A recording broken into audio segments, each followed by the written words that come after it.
Pascaline Fiche, puisque vous prenez la parole, donc vous êtes responsable de la cellule d'énergie au CICECO. Vous allez nous parler de la valorisation collective des certificats d'économie d'énergie.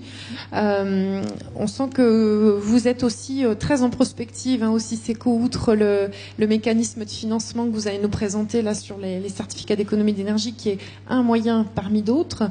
Vous êtes aussi très en prospective. Là, vous nous parlez de ce mécanisme de transfert de maîtrise d'ouvrage pour pouvoir porter l'investissement notamment des petites communes, mais aussi les ponts que vous avez lancés en direction des espaces info-énergie pour participer à la construction de cette culture de l'énergie. Alors, peut-être vous pouvez démarrer avec l'objet de votre intervention telle qu'on l'avait prévu initialement, donc mécanisme de financement par la valorisation de ces CEE. Donc je vais commencer simplement en rappelant un petit peu les actions du syndicat pour bien comprendre en fait comment a été mis en place le service de gestion des certificats d'économie d'énergie au niveau du CICECO. Alors le syndicat est historiquement un syndicat d'électricité, donc créé en 1947 par le transfert de la compétence électricité de ces communes adhérentes vers le syndicat. Donc dans ce cadre, le CICECO en fait effectue les différents travaux sur le réseau électrique, donc les travaux d'extension, de renforcement et d'enfouissement des réseaux. Il assure également le contrôle de la concession et à titre optionnel peut gérer les travaux et la maintenance de l'éclairage public. Donc la majorité des communes ont transféré également cette compétence au syndicat. C'est une compétence optionnelle. Depuis à peu près 2007, en fait, le syndicat propose des services par rapport à l'utilisation rationnelle de l'énergie à ces communes adhérentes, des services qui sont gratuits, qui ne suscitent pas d'adhésion complémentaire par rapport à la compétence de base électricité. Et donc, du fait de son développement donc, dans le domaine de l'énergie, le syndicat est devenu un syndicat d'énergie au 1er janvier 2009. Alors, au niveau de l'énergie, il porte justement le rôle des conseillers en énergie partagée qui ont été pas mal présentés précédemment. Il effectue donc les missions de prédiagnostic énergétique du patrimoine bâti. Donc, il accompagne les communes dans la programmation annuelle de travaux. Et c'est comme ça qu'on a commencé à vouloir travailler sur le domaine des certificats d'économie d'énergie. Donc, le CICECO s'est penché sur cette thématique depuis 2009. Il a d'ailleurs été la première entité publique à faire un dépôt en Bourgogne, donc en 2009. On travaille également sur une possibilité d'achat d'énergie en groupement et notamment sur le gaz naturel actuellement. Donc je vais vous présenter en détail le service proposé par rapport à la gestion des C2E. Donc le CICECO dépose les dossiers de certificats d'économie d'énergie pour l'éclairage public. Alors c'est logique étant donné que par transfert de compétences, le syndicat est maître d'ouvrage des travaux réalisés sur l'éclairage public. Donc la première chose qu'il faut bien se rappeler, c'est que les C2E appartiennent au maître d'ouvrage et non pas à une entreprise, prestataire des travaux, etc. C'est le maître d'ouvrage qui détient à la base les C2E et il peut, s'il le veut, les transférer à quelqu'un pour les gérer. Donc c'est le cas de nos communes adhérentes pour les travaux sur le bâtiment. Et les particuliers, pareil, qui feraient des travaux, peuvent, par convention, etc., les céder à des entreprises. Mais à la base, il appartient au maître d'ouvrage. Donc pour l'éclairage public, c'est logique, tout appartient au CICECO, il maîtrise les marchés, c'est lui qui gère les devis, les factures, le matériel installé, etc. Donc je dirais que c'est une gestion facile. Maintenant, pour les bâtiments, c'est différent, étant donné que le syndicat n'est pas maître d'ouvrage des travaux qui sont réalisés sur le patrimoine bâti des communes. Donc il a proposé à ces communes adhérentes de gérer pour leur compte les certificats d'économie d'énergie qui découlent des travaux qu'elles-mêmes réalisent sous leur maîtrise d'ouvrage. Donc pourquoi il a proposé ce service ? C'est face à la complexité en fait de la démarche. Alors complexité administrative, il faut recueillir pas mal de documents, il faut vérifier les critères techniques d'éligibilité, il faut bien vérifier à quelle fiche standardisée les travaux font référence. Il faut faire quand même des calculs, alors certes c'est normalisé mais il faut les faire. Ensuite il faut donc mutualiser, enfin regrouper l'ensemble des dossiers, faire un dépôt donc sur un registre national ou conventionner avec des fournisseurs d'énergie. Donc une démarche quand même complexe qui n'était pas à la portée de toutes les communes, étant donné qu'il y avait un seuil minimal à atteindre pour pouvoir faire un dépôt. Ce seuil, en première période, donc au tout début que le dispositif a été mis en place, il était de 1 gigawattheure. Alors ça peut paraître faible maintenant puisqu'il est de 20 gigawattheures ou un dépôt par an, mais 1 gigawattheure, c'est quand même 60 chaudières. Enfin, toutes les communes ne mettent pas 60 chaudières par année en place, etc. Donc c'est plusieurs mètres carrés d'isolant. Donc il a été logique que le syndicat propose une mutualisation de ce service à ses communes adhérentes.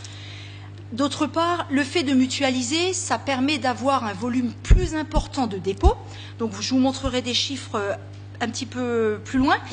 Et donc forcément de mieux vendre. Qui dit mieux vendre, dit meilleur bénéfice. Et je vous le dirai tout de suite, donc une meilleure restitution. L'objectif pour le syndicat, c'est de reverser l'intégralité des bénéfices à ces communes.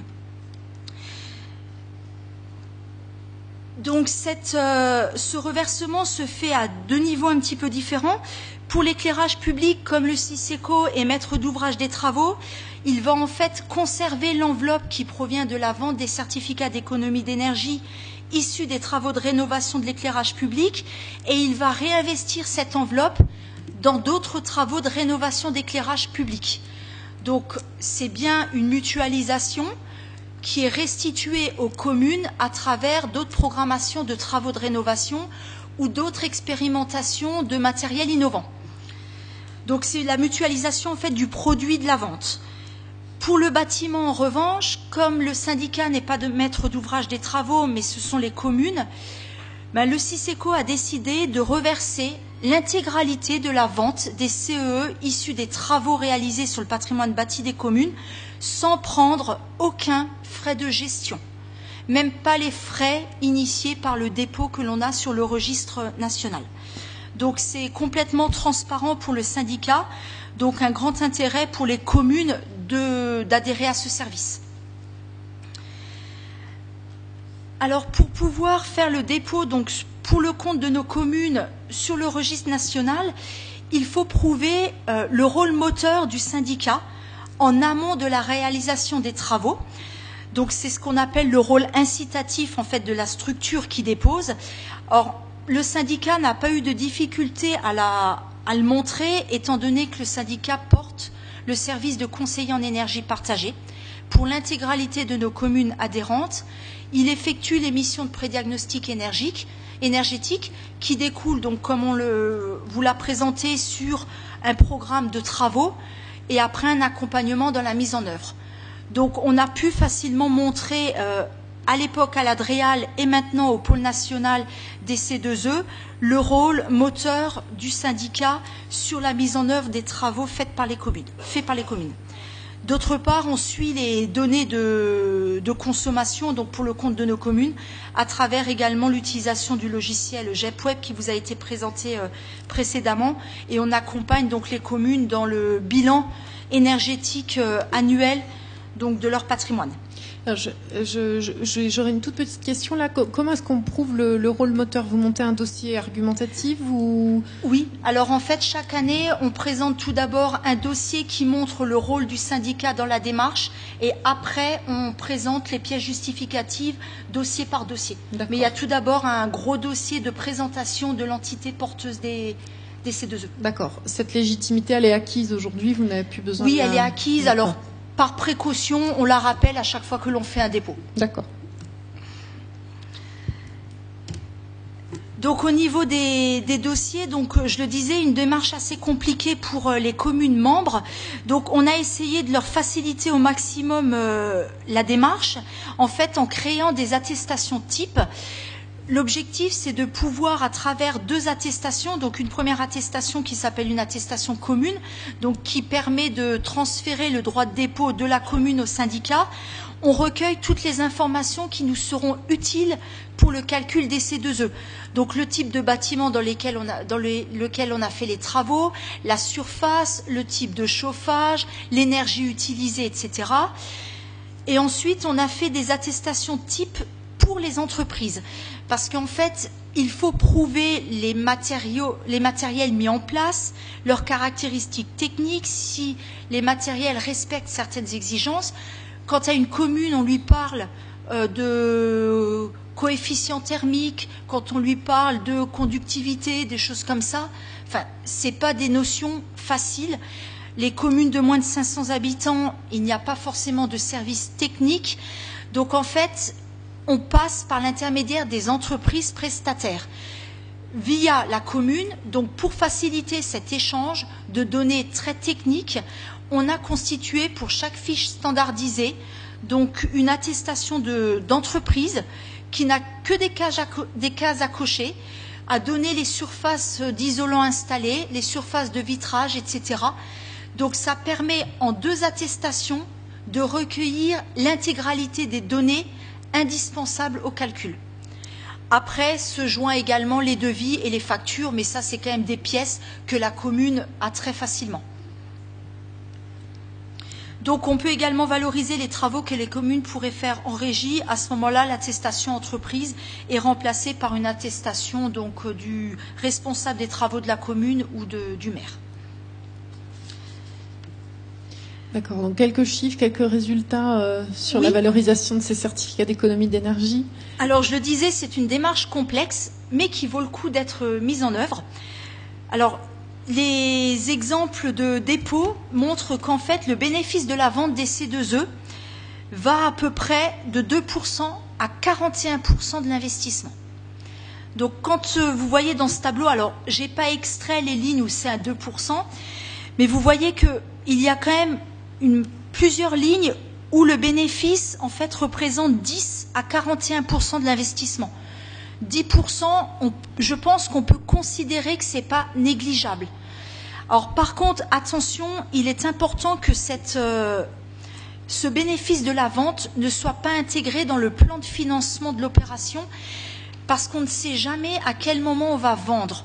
Le syndicat essaye de vendre dès que c'est validé par l'État, mais les C2E sont valables 3 périodes. Donc une période faisant 3 ans peuvent être valables jusqu'à 9 ans.